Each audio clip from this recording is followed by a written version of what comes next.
hindi ho totoo na sayang yung pera or sana ginugol sa iba. At more importantly, hindi rin naman ho pwedeng ibigay sa DSWD yung pong naitakda na hong pondo para sa Kongreso at Senado.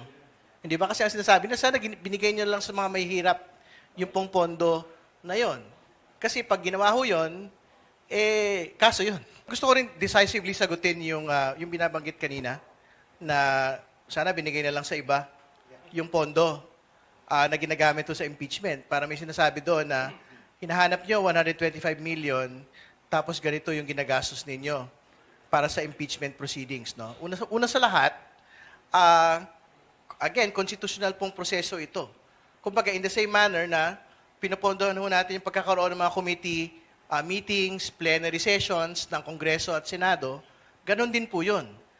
Yung pong dahilan bakit ho pinupondohan po ng bayan yung ganito pong mga gawain at gampanin. Yun yung unang punto. Pangalawa, wala naman ho nga dagdag na pondo na ginagamit dito po sa paggugol ho ng trabaho para sa impeachment proceedings, whether ng Kongreso at Senado.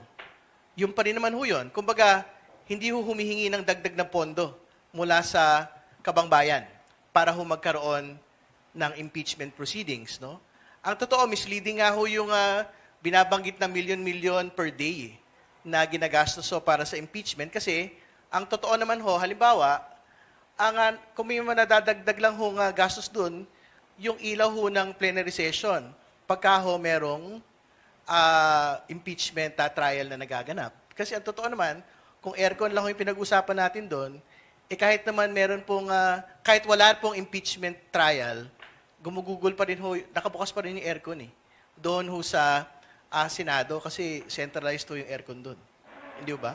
So, kumbaga, hindi ho totoo na sayang yung pera or sana ginugol sa iba. At more importantly, hindi rin naman ho pwedeng ibigay sa DSWD yung pong naitakda na hong pondo para sa Kongreso at Senado. Hindi ba kasi ang sinasabi na sana binigay nyo lang sa mga may hirap yung pong pondo na yon. Kasi pag ginawa ho yun, kaso yun. Hindi ba?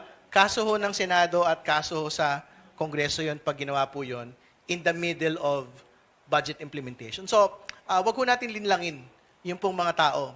Wala hong dagdag pondong ginamit para sa impeachment proceedings, whether at the House level or the Senate level. Hindi ho tayo nagsasayang ng pera dito dahil ito po ay proseso ng pagpapanagot ng mga matataas pong opisyal ng pamahalaan.